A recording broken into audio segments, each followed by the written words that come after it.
Don't mind me. I'm just listening. That's what I do. I know. You think I'm crazy. Well, don't jump to conclusions. That's what I could say. Or it takes one to know one. What am I listening for? I can't really tell you. Something. I hope I recognize it when and if it comes. A signal of some kind. Contact with other beings. Life forms. Please don't scoff. Look here.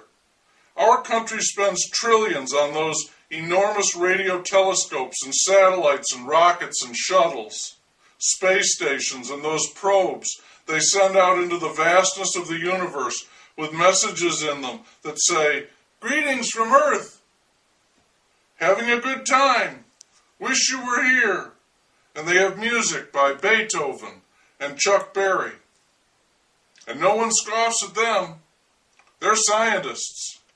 But those scientists have been at it for years, spending trillions of dollars, and they've got zip to show for it. A few moon rocks, some photographs of the planets.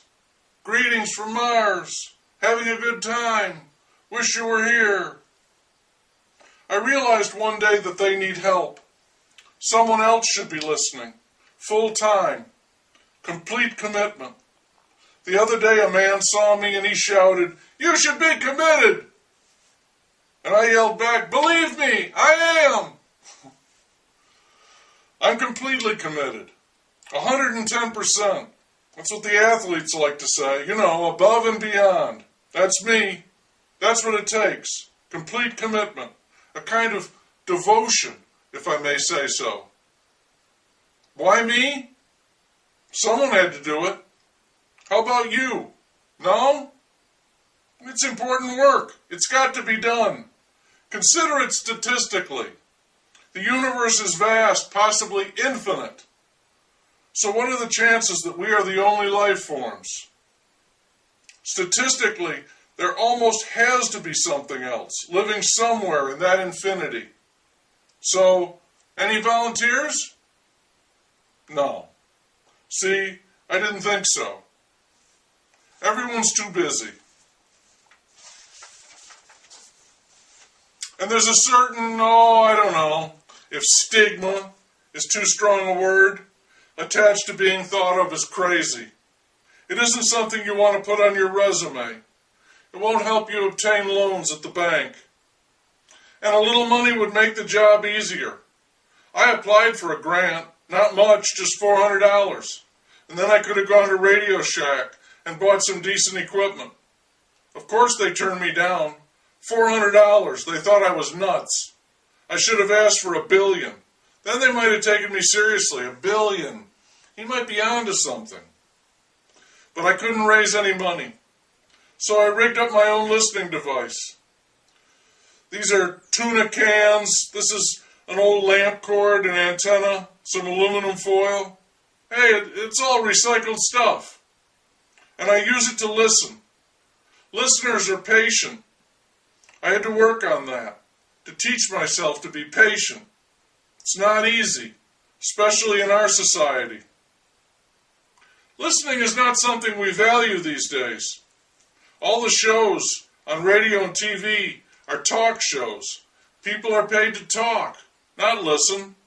And look at what they talk about. I had anal sex with my son, who was a cross-dressing rabbi. Yes, fine. Our entire family is on medication, and sometimes we get the bottles mixed up. Oh, how fascinating. I met my wife online. I've never met her in person. We exchanged vows in a chat room. Members of the audience, do you have any questions? Talk, talk, talk. Let's talk and talk some more. And people think I'm crazy to listen. I'll admit it's not easy to listen because of what you hear. Now that could really drive you crazy. Ask a priest or a psychiatrist. They listen. They get what's called an earful. All that talk, talk, talk, chatter, or those opinion polls. They want your opinion, your view, everybody's opinion, a random sample. How is the president doing? Do you agree or disagree? Should we or shouldn't we? Yes or no? Let's poll our opinions. Well, you know the old saying, opinions are like assholes. Everybody's got one. So those pollsters are really just professional butt sniffers. And those opinion polls only add up to a national asshole tally, a random sample of butts. Who cares? Years ago, a man said, turn on, tune in, drop out. That's pretty much what I've done, except I don't have any drugs. Drugs are expensive, and I need to be alert. So with me, it's tune in, drop out. Turn-ons, I leave to the playmates. I think it's extremely important to be open to the possibility of life existing somewhere else. Tuned in. Maybe far off in space, maybe in time, maybe in another dimension, I don't know. I'm working in the dark here, and everyone thinks I'm crazy. And I know, more than anyone, that my odds of making contact are astronomical. Slim to none, not even that good. Maybe they're not out there at all. And if they are out there, why would they want to contact us? They wouldn't. They'd look down and see the talk shows. They'd see us counting assholes. They'd pass. They're probably hiding. They saw what we did to the Indians. They see what people do every day. They've heard the heavy metal, the death metal, the rap. They don't want to have anything to do with us. But it's so important, even with the long odds, that I had to do it.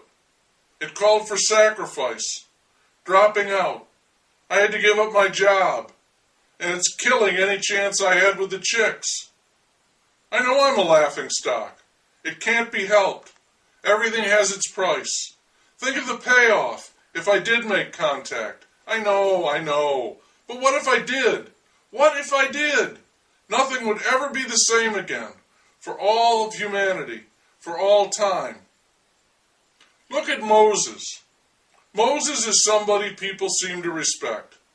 Nobody is calling him a nut. He's in the Bible. They've made movies about him. People take him seriously. But he was just a guy who went to the top of a mountain to talk to God.